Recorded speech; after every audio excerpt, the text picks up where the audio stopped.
ईशावास्योपनिषद 13वां मंत्र। अविनाशी ब्रह्मा की उपासना से दूसरा हिफिल बतलाते हैं और विनाशशील देव पितर मनुष्य आदि की उपासना से दूसरा हिफिल बतलाते हैं। इस प्रकार हमने उन धीर पुरुषों के वचन सुने हैं जिन्होंने हमें उस विषय को व्याख्या करके समझाया था। व्याख्या।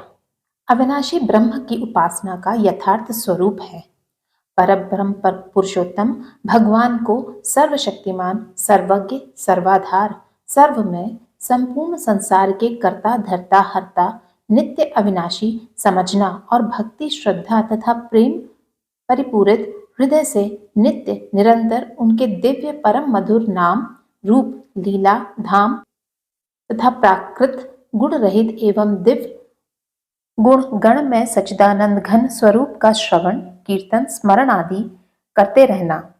इस प्रकार की सच्ची उपासना से उपासक को शीघ्र ही अविनाशी परब्रह्म पुरुषोत्तम की प्राप्ति हो जाती है। ईश्वर उपासना का मिथ्या स्वांग भरने वाले दंभियों को जो फल मिलता है उससे इन सच्चे उपासकों को मिलने वाला वह फल सर्वत्र भिन्न और विलक्षण है। इस प्रकार विनाशशील देवता पितर मनुष्य आदि की उपासना का यथार्थ स्वरूप है शास्त्रों एवं श्री भगवान के आज्ञा अनुसार देवता पितर ब्राह्मण माता पिता आचार्य और ज्ञानी महापुरुषों की सेवा पूजा आदि अवश्य कर्तव्य समझकर करना और उसको भगवान की आज्ञा का पालन एवं उनकी परम सेवा समझना। इस प्रकार निष्काम भाव से देव पितर मनुष्य आदि की सेवा पूजा करने वालों के अंतःकरण की शुद्धि होती है तथा उनको श्री भगवान की कृपा एवं प्रसन्नता प्राप्त होती है जिससे वे मृत्यु में संसार सागर से तर जाते हैं। विनाशशील देवता आदि की सकाम उपासना से जो फल मिलता है उससे यह फल सर्वथा भिन्न और विलक्षण है। इस प्रकार हमने उन धीर तत्व ज्ञानी महापुरुषों से सुना है जिन्होंने हमें यह विषय पृथक पृथक रूप से व्याख्या करके भली भांति समझाया था। 14 मंत्र। जो मनुष्य उन दोनों को अर्थात अविनाशी परमेश्वर को और विनाशशील देवादि को भी साथ साथ यथार्थ जान लेते हैं वह विनाशशील देवादि की उपासना से मृत्यु को पार करके अविनाशी परमेश्वर की उपासना से अमृत को भोगता है अर्थात अविनाशी आनंद में परब्रह्म पुरुषोत्तम को प्रत्यक्ष प्राप्त कर लेता है। व्याख्या।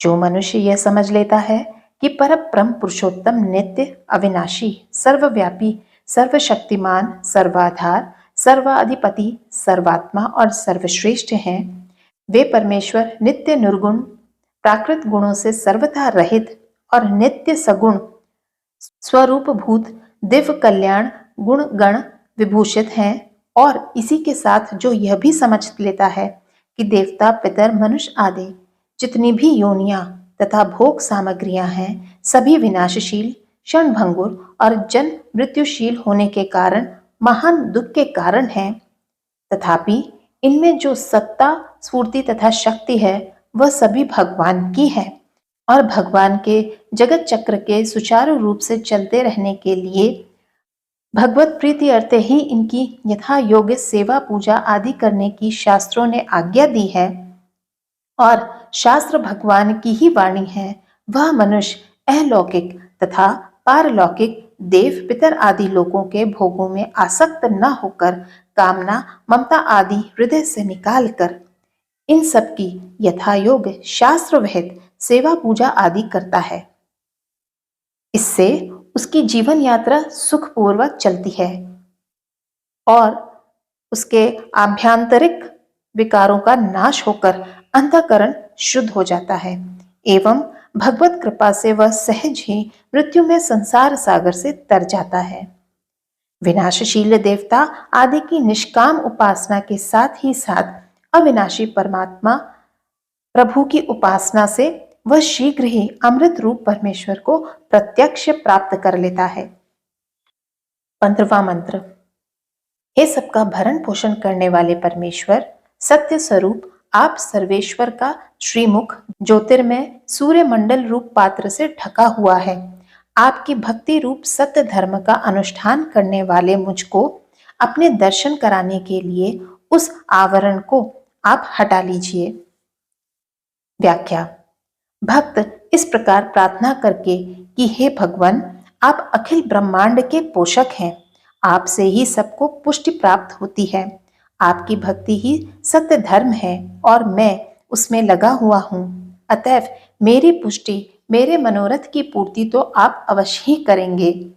आपका दिव्य श्रीमुख सच्चिदानंद घन स्वरूप प्रकाश में सूर्य मंडल की चमचमाती हुई ज्योतिर्मय यवनिका से आवृत है। मैं आपका निरावरण प्रत्यक्ष दर्शन करना चाहता हूँ, अतएव आपके पास पहुंचकर आपका निरावरण दर्शन करने में बाधा देने वाले जितने भी जो भी आवरण प्रतिबंधक हों, उन सबको मेरे लिए आप हटा लीजिए।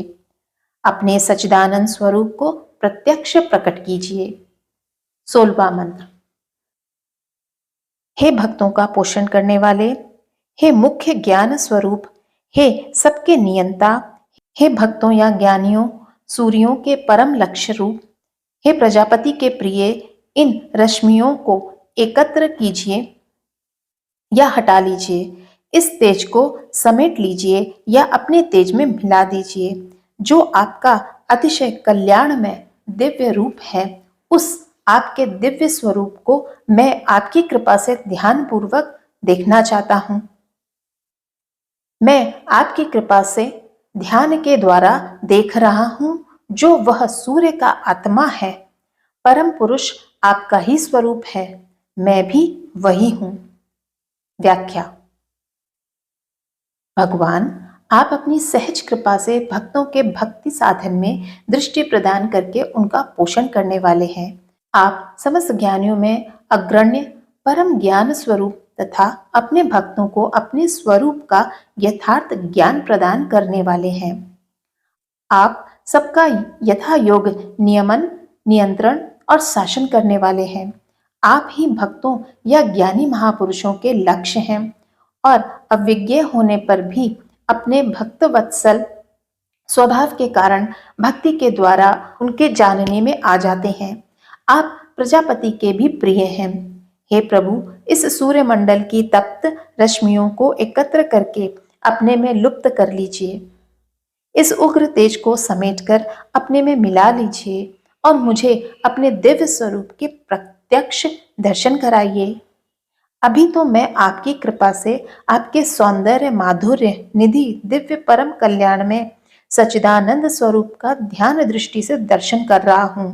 साथ ही बुद्धि के द्वारा समझ भी रहा हूँ कि जो आप परम पुरुष इस सूर्य के और समस्त विश्व के आत्मा है, वही मेरी भी आत्मा है, अतः मैं भी वही हूँ। 17वां मंत्र। अब ये प्राण और इंद्रियां अविनाशी समष्टि वायु तत्व में प्रविष्ट हो जाएं। यह स्थूल शरीर अग्नि में जलकर भस्म रूप हो जाए। हे सच्चिदानंद घन यज्ञ में भगवान, आप मुझ भक्त को स्मरण करें, मेरे द्वारा किए हुए कर्मों का स्मरण करें। हे यज्ञ में भगवान, आप मुझ भक्त को स्मरण करें, मेरे कर्मों को स्मरण करें। व्याख्या। परम धाम का यात्री वह साधक अपने प्राण, इंद्रिय और शरीर को अपने से सर्वथा भिन्न समझकर उन सबको उनके अपने अपने उपादान तत्वों में सदा के लिए विलीन करना एवं सूक्ष्म और स्थूल शरीर का सर्वथा विघटन करना चाहता है। इसलिए कहता है कि प्राण आदि समष्टि वायु आदि में प्रविष्ट हो जाएं और स्थूल शरीर जलकर भस्म हो जाए। फिर वह अपने आराध्य देव पर ब्रह्म पुरुषोत्तम श्री भगवान से प्रार्थना करता है कि हे यज्ञ में विष्णु, सच्चिदानंद विज्ञान स्वरूप परमेश्वर, आप अपने निज जन मुझको और मेरे कर्मों को स्मरण कीजिए। आप स्वभाव से ही मेरा और मेरे द्वारा बने हुए भक्ति रूप कार्यों का स्मरण करेंगे, क्योंकि आपने कहा है, मैं अपने भक्तों का स्मरण करता हूँ और उसे परम गति में पहुंचा देता हूँ, अपनी सेवा में स्वीकार कर लेता हूँ, क्योंकि यही सर्वश्रेष्ठ गति है। इस अभिप्राय से भक्त यहाँ दूसरी बार फिर कहता है, हे भगवान, आप मेरा और मेरे कर्मों का स्मरण कीजिए। अंतकाल में मैं आपकी स्मृति में आ गया तो फिर निश्चय ही आपकी सेवा में शीघ्र पहुंच जाऊंगा। 18वां मंत्र। हे अग्नि के अधिष्ठात्र देवता, हमें परम धन रूप परमेश्वर की सेवा में पहुंचाने के लिए सुंदर शुभ उत्तरायण मार्ग से आप ले चलिए। हे देव, आप हमारे संपूर्ण कर्मों को जानने वाले हैं, अतः हमारे इस मार्ग के प्रतिबंधक जो पाप हों उन सबको आप दूर कर दीजिए। आपको बार बार नमस्कार के वचन हम कहते हैं, बार बार नमस्कार करते हैं। व्याख्या। साधक कहता है, हे अग्नि देवता, मैं अब अपने परम प्रभु भगवान की सेवा में पहुंचना और सदा के लिए उन्हीं की सेवा में रहना चाहता हूं। आप शीघ्र ही मुझे परम सुंदर मंगलमय उत्तरायण मार्ग से भगवान के परम धाम में पहुंचा दीजिए। आप मेरे कर्मों को जानते हैं। मैंने जीवन में भगवान की भक्ति की है और उनकी कृपा से इस समय भी मैं ध्यान नेत्रों से उनके दिव्य स्वरूप के दर्शन और उनके नामों का उच्चारण कर रहा हूँ। तथापि आपके ध्यान में मेरा कोई ऐसा कर्म शेष हो जो इस मार्ग में प्रतिबंध रूप हो तो आप कृपा करके उसे नष्ट कर दीजिए। मैं आपको बारंबार विनय पूर्वक नमस्कार करता हूँ। ईशावास्य उपनिषद यहाँ पूर्ण हुआ।